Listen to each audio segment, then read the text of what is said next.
Hello, humankind. Hope you all are fit and fine. The Phytoplankton Academy welcomes you all. And आज हम discuss करेंगे chapter number 7 of class 6 NCERT. The chapter name is motion and measurement of distance. इस chapter में हम motion समझेंगे, motion क्या होता है, एंड डिस्टेंस को मेज़र करने के डिफरेंट तरीक़ों को समझेंगे. तो समझते हैं कि मोशन क्या होता है. जब एक ऑब्जेक्ट अपने प्लेस से दूसरे प्लेस पर मूव करती है विद रेस्पेक्ट टू टाइम, उसको हम उसका मोशन कहते हैं.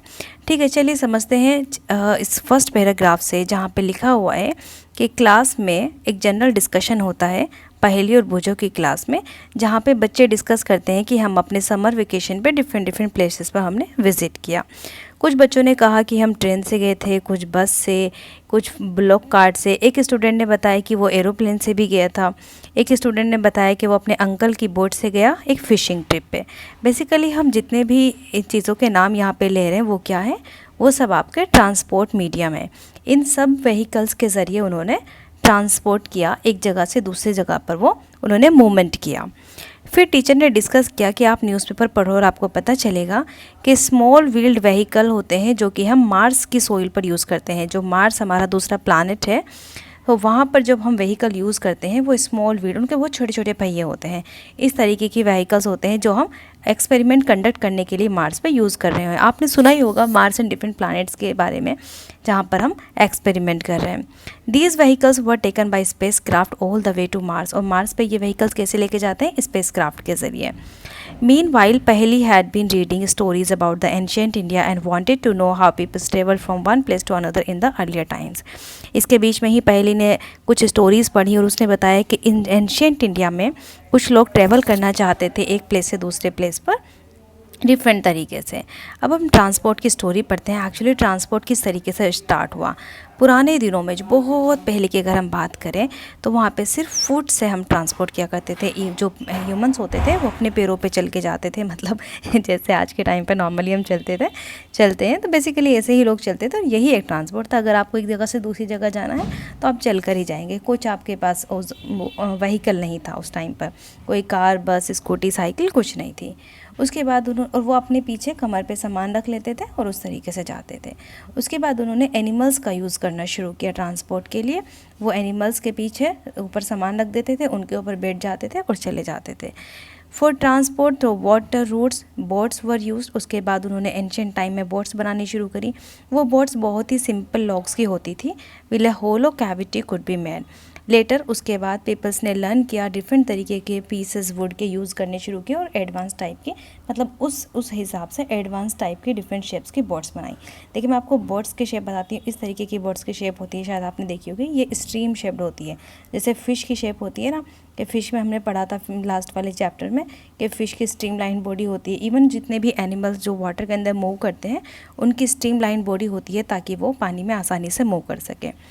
ठीक है, तो ये जो उन्होंने नई बोट बनाई थी, इसमें उन्होंने कॉपी किया था, इमिटेट किया था the shape of the animal living in the water. जो पानी में एनिमल्स रह रहे थे उनकी शेप को इमिट किया था, उन्होंने कॉपी किया था.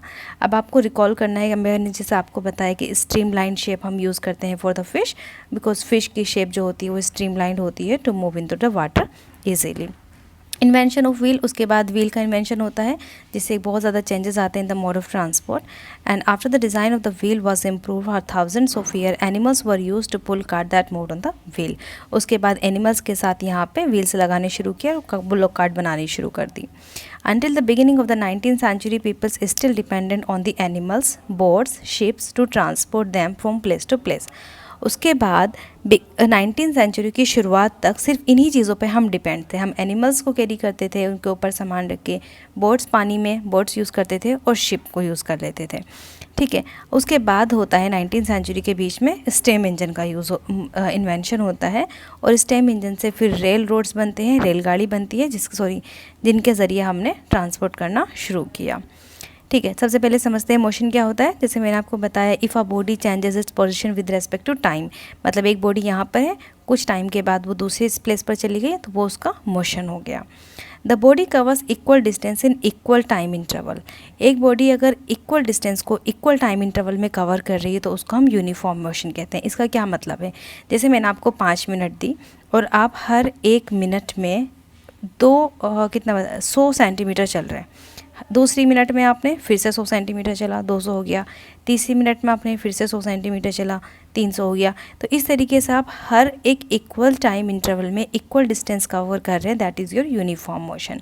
नॉन यूनिफॉर्म मोशन क्या होता है कि आपने अनइक्वल डिस्टेंस कवर कर रहे हैं in the equal time interval, यानी कि 1 मिनट के अंदर आपने पहले 100 सेंटीमीटर चला, फिर दूसरी मिनट में आपने 70 सेंटीमीटर, थर्ड मिनट में आपने 130 सेंटीमीटर।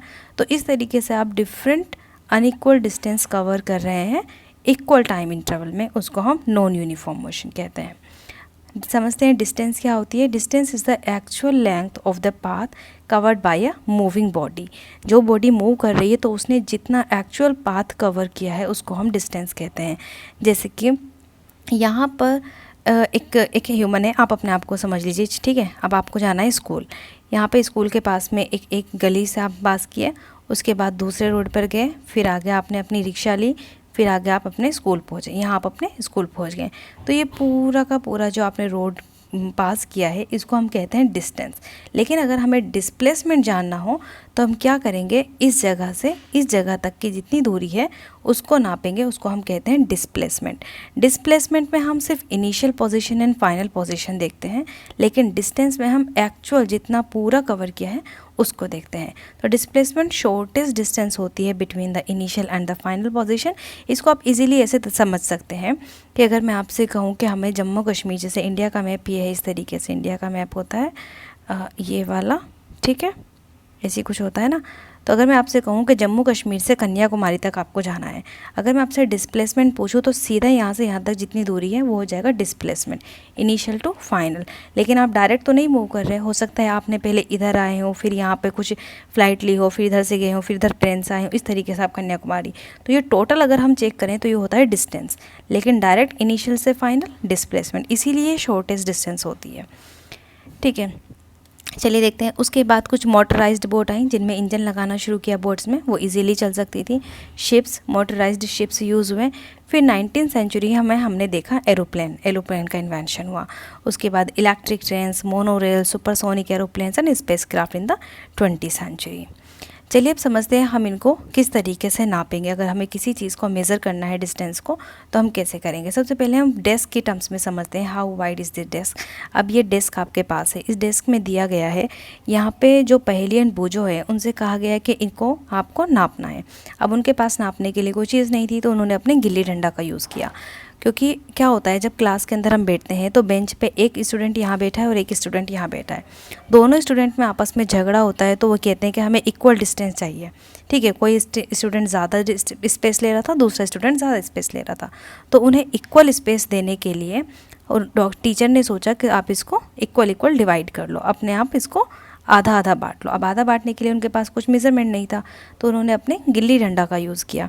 एक गिल्ली डंडा यहाँ पे रखा, यहाँ पे गिल्ली रखी, इस तरीके से जब उन्होंने नापा तो ये जो पूरी डेस्क थी ये आपके 2 डंडे और 2 गिल्ली के बराबर थी। तो ये तो बड़ा इजी हो गया, उन्होंने अपने आधे आधे स्पेस ले लिया, वो बहुत खुश हुए। लेकिन उसके बाद क्या हुआ, कुछ दिन बाद ये वाला जो निशान था, ये जो उन्होंने मार्क किया था, ये मिट गया, वाइप आउट हो गया। अब उनको दूसरा तरीके से करना था, अब वो दूसरा गिल्ली डंडा उठा के लाए। लेकिन दूसरा गिल्ली डंडा जो था उसमें जो डंडा और गिल्ली की साइज़ था वो थोड़ा सा बड़ा था, तो 2 डंडे और 1 गिल्ली के बराबर उसने उसी डेस्क को कवर किया। अब किस तरीके से नापे, थोड़ा सा मुश्किल हो रहा था। तो बेसिकली कहने का क्या मतलब है, यहाँ पे कहने का मतलब ये है कि जो ये डंडा या गिल्ली जो हम यूज़ कर रहे हैं नापने के लिए, ये कोई सही तरीके नहीं है, ये स्टैंडर्ड तरीके नहीं है मेज़रमेंट के कि आप यहाँ पे इस डेस्क के लिए यूज़ करेंगे, फिर आगे भी जाके आपको कोई दूसरी डेस्क या चेयर दी जाए उसके लिए भी आप इन चीज़ों का यूज़ कर लें। ये अप्रोप्रिएट एंड प्रॉपर मेज़रमेंट के इंस्ट्रूमेंट नहीं है। तो हमें सोचना चाहिए कि कुछ ऐसी चीज़ हो जिससे अगर हम आज नाप रहे हैं कल भी नापें तो वो सेम रहे, ठीक है, वो एक्चुअल रहे, अप्रोप्रिएट रहे, कन्वीनियंट रहे सबके लिए। उसके बाद क्या होता है, उन्होंने एक स्ट्रिंग का यूज़ किया, ठीक है, अपनी पूरी डेस्क पे, या आप उसकी डेस्क थी उस पर उन्होंने एक स्ट्रिंग ली और उस स्ट्रिंग को इस तरीके से फोल्ड कर लिया। तो इक्वल फोल्ड किया तो इसका मतलब क्या हुआ, 1/2। फिर वहाँ पे उन्होंने निशान डाल दिया, उससे क्या हुआ, ये हाफ हाफ डिवाइड हो गया। अगर आप इसी सेम स्ट्रिंग को 4 पार्ट्स में मोड़ेंगे तो वो 1/4 हो जाएगा। उसको अगर 8 टाइम्स मोड़ेंगे तो वो 1/8 हो जाएगा। तो इस तरीके से उन्होंने अपना जो प्रॉब्लम थी उसको सॉर्ट आउट कर दिया। लेकिन आगे चल के क्या होता है, ये भी एक अप्रोप्रिएट, ये सही तरीका नहीं था। अब हम देखते हैं कि पहले लोग किस तरीके से मेज़र करते हैं। हम कुछ एक्टिविटी करेंगे तो हमें इजीली समझ में आ जाएगा। कुछ लोग फुट का यूज़ करते थे, ठीक है, किसी भी लेंथ को मेज़र करने के लिए। इसके लिए आपके पास एक्टिविटी है, मैं आपको समझाती हूँ। आपको क्या करना है, अपने जो क्लासरूम की लेंथ है, ठीक है, सारे स्टूडेंट से कहें, या जैसे आपके क्लास में हो सकता है किसी का नाम राम है, एक का नाम श्याम है, जो भी आपके दोस्त हैं, एक का नाम आर्यन है, इस तरीके से। अब आप राम से अगर कहें तो वो क्लास में अगर चलेगा तो हो सकता है कि 22 फुट उसने चला, तो वो क्लास की लेंथ हो गई, और विड्थ क्लास की हो सकता है 12 में हो जाए। श्याम चलेगा तो हो सकता है श्याम का जो फुट हो वो थोड़ा सा बड़ा हो, तो वो हो सकता है 20 या 21 के फुट उसके चलने पे लेंथ कवर हो जाए। आर्यन अगर चले तो हो सकता है आर्यन थोड़ा सा बहुत छोटा बच्चा हो, तो वो 23 कदम अगर चले तब जाके।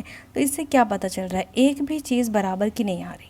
कहने का मतलब है कि जो उनके फुट का साइज़ है वो सेम नहीं है, तो फुट को हम एक्चुअल या स्टैंडर्ड मेज़रमेंट के लिए यूज़ नहीं कर सकते। अगर हमें किसी से बताना है कि हमारी क्लास की जो लेंथ है वो 22 फुट है, तो वो कहेगा 22 फुट तो राम के फुट की है, श्याम के फुट की तो डिस्टेंस अलग हो जाएगी। तो इसीलिए हमें कुछ और चीज़ ढूंढनी चाहिए। दूसरी एक्टिविटी में हम यूज़ करेंगे हैंड स्पेन। हैंड स्पेन में हमें क्या करना है, अपनी डेस्क को, हाथ का जो ये आपका स्पेन है, यहाँ से इस जगह से और इस जगह तक आप यूज़ करेंगे। इसके लिए भी आपको ये टेबल दी गई है। किसने मेज़र किया, आप जब डेस्क को मेज़र करेंगे तो आपके क्लास में जो भी स्टूडेंट है उनको मैं ABCD ले लेती हूँ, ठीक है। अगर A ने यूज़ किया तो कितने हैंड स्पेन यूज़ हुए, हो सकता है 5। B ने, हो सकता है B का हाथ थोड़ा सा बड़ा हो तो 4 पॉइंट समथिंग। C ने यूज़ किया तो 5.1, मतलब कुछ अराउंड में कि हर किसी का 5 नहीं आ सकता, और आ भी सकता है, ये कोई ज़रूरी नहीं है, लेकिन एक्चुअल नहीं है। इसीलिए हम इसको ये नहीं कहेंगे, अगर मुझसे कोई पूछने लगे कि तुम्हारी डेस्क की जो डिस्टेंस है वो कितनी लेंथ है, तो मैं ये नहीं कह सकती कि 5 हैंड स्पेन है, और अगर दूसरा बंदा भी नापे तो उसकी भी 5 हैंड स्पेन होगी।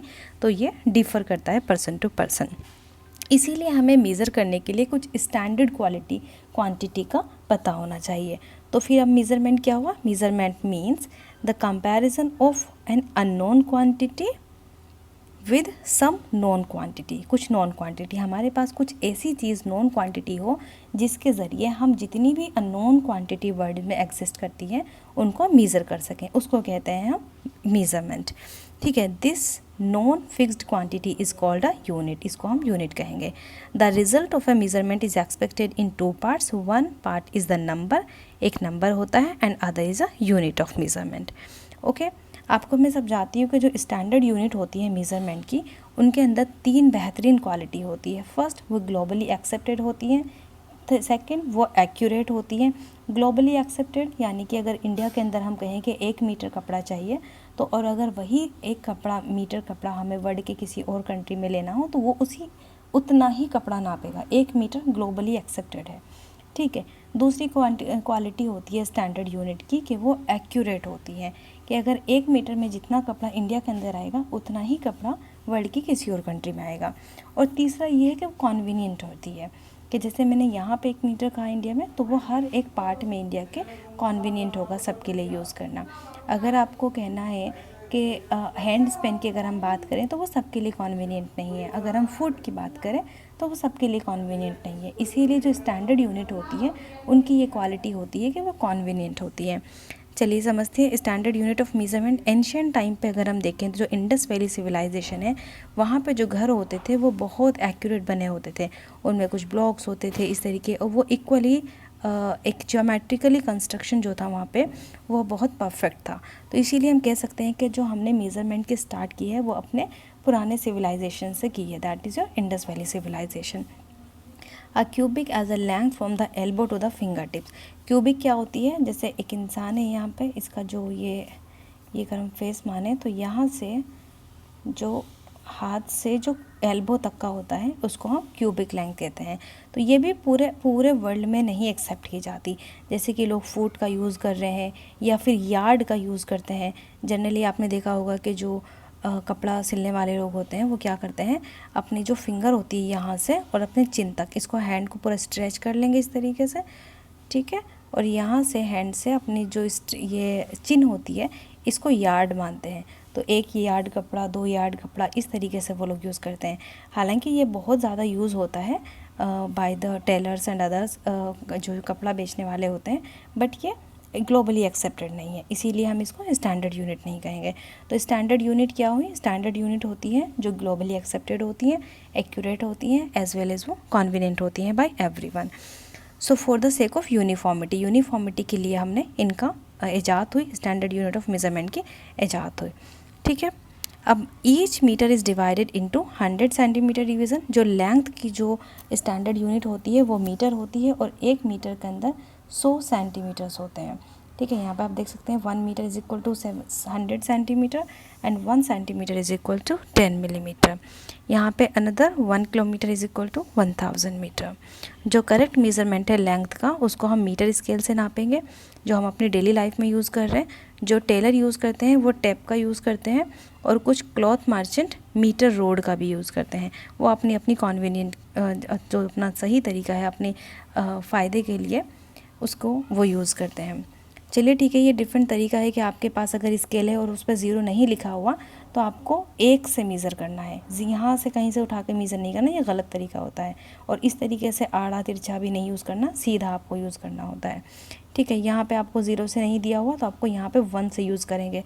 और जैसे इसकी लेंथ जो है ये 14.3 के समथिंग है, तो आपको उसमें से 1 माइनस कर देना है, तो ये बचेगा 13.3। तो यानी कि आपको अगर दिया हुआ है यहाँ पे 0 तो आप 0 से यूज़ कर सकते हैं, लेकिन अगर आपकी स्केल में 0 मेंशन नहीं है तो आप 1 से यूज़ करें और जितनी भी आपकी डिस्टेंस आ रही है, जितनी भी है लास्ट में उसमें से 1 माइनस कर दें, ठीक है। ये करेक्ट तरीका होता है मेज़रमेंट का। उसके बाद ये आपको हाइट मेज़र करने की ये एक्टिविटी दी है। इसमें आप क्या करेंगे कि जो आपकी क्लास के स्टूडेंट है उसको उनकी हाइट आपको मेज़र करनी, किसी का भी नाम लिख लीजिए ABCD कुछ भी करके, और उसके पहले हैंड स्पेन मतलब हाथ का जो पूरा हैंड स्पेन से हो सकता है 10 हैंड स्पेन या किसी का 9 हैंड स्पेन, किसी का 10.1, किसी का 9.8, इस तरीके से आ रहा हो और उसकी हाइट सेंटीमीटर में 100 हो। तो इस तरीके से हम मेज़र करेंगे कि हैंड स्पेन में और जो एक्चुअल मेज़रमेंट होता है लेंथ में उनमें डिफरेंस होता है, ठीक है। कर्व्ड लाइन को हमें मेज़र करने के लिए हम स्केल का यूज़ नहीं कर सकते, तो हम एक स्ट्रिंग का यूज़ करेंगे कर्व्ड लाइन को मेज़र करने के लिए। फिर इस स्ट्रिंग को स्ट्रेच करके हम उसकी लेंथ का पता लगा सकते हैं। मूविंग थिंग्स अराउंड अस कैसे हम समझेंगे किस तरीके से मूविंग थिंग्स जो है हमारे चारों तरफ उनको मेज़र करने के लिए, यहाँ पे आप एक चीटी देख सकते हैं आंट, उसको अगर आप यहाँ पे कुछ शुगर ब्लॉक यहाँ पे स्प्रेड कर दें तो वो कुछ मिनट के बाद मतलब कुछ पल के बाद वो एक प्लेस से दूसरे प्लेस पर जाती है। तो ये जो डिस्टेंस वो कवर कर रही है कुछ टाइम में, इसी को हम मोशन कहते हैं। जैसे मैंने आपको शुरू में बताया कि एक ऑब्जेक्ट जब एक स्थान से एक प्लेस से दूसरे प्लेस पर जाता है कुछ टाइम में, उसको हम उसका मोशन कहते हैं। चलिए अब समझते हैं कि मोशन कितने तरीके के होते हैं। मोशन रोटेटरी मोशन भी होता है। रोटेटरी मोशन जब वो एक ही एक्सिस पर हमें खड़े होकर मोशन करना होता है, जैसे कि हमारी अर्थ का जो मोशन है वो रोटेटरी होता है, एक ही एक्सिस पे वो बार बार मूव करती रहती है, उसको हम रोटेटरी मोशन कहते हैं। उसके अलावा सर्कुलर मोशन होता है, देन ऑसिलेटरी मोशन होता है, periodic motion and rectilinear motion. Oscillatory motion होता है जब एक जगह पे जो भी ऑब्जेक्ट है आपकी वो मूव करके वापस उसी जगह पे बार बार आती है, उसे हम ऑसिलेटरी मोशन कहते हैं, जो आपको पेंडुलम में मिलेगा। पीरियोडिक मोशन कुछ पीरियड के बाद सेम प्लेस पर आ जाना पीरियोडिक मोशन कहलाता है। एंड रेक्टिलिनियर मोशन जैसे कि यहाँ पर कोई रोड है, रोड पे कोई 2 लड़के चल रहे हैं, है ना, आपस में वो एक दूसरे के रेक्टिलिनियर, तो इस तरह के मोशन को जो कि लीनियर मोशन होता है उसको हम रेक्टिलिनियर, यहाँ पर ह्यूमंस चल रहे हैं, यहाँ पे कार्स वगैरह चल रही हैं, तो रेक्टिलिनियर जो कि लीनियर मोशन होता है और ये 1 डायमेंशनल मोशन होता है। तो ये टाइप ऑफ मोशन में इसी तरीके से दिखाया गया है, ठीक है। ये स्टैंडर्ड यूनिट के बारे में लिखा गया है कि globally accepted, accurate everywhere, convenient to use. कुछ बेसिक जो फंडामेंटल इस पे वो होती हैं यूनिट्स होती हैं उनको हम देख सकते हैं। यहाँ पे लेंथ की मीटर है जिसको हम m से रिप्रेजेंट करते हैं, टाइम की second, mass kilogram, current ampere, temperature kelvin, amount of substance mole, इसको MOL से रिप्रेजेंट करते हैं, and luminous intensity candela. Okay यहाँ पे आप देखिए ये स्विंग है, स्विंग में एक बार से एक के बाद दूसरी बार इस तरीके का मोशन हो रहा है, तो इसको हम कहेंगे पीरियडिक मोशन, क्योंकि ऑब्जेक्ट जो है वो रिपीट हो रही है अपने मोशन में। इसी तरीके से यहाँ पे ये पेंडुलम रिपीट होता है इस तरीके से।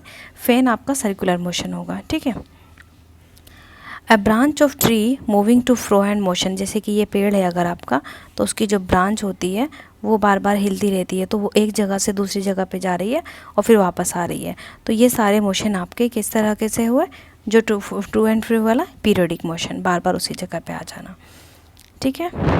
तो ये था आपके इस चैप्टर में। यहाँ पे आपने सर्कुलर मोशन पढ़ा, distance measurement motion, periodic motion, rectilinear motion, SI unit and unit of measurement. इसमें आपको कोई भी कन्फ्यूज़न है, you can ask to me. Okay, thank you.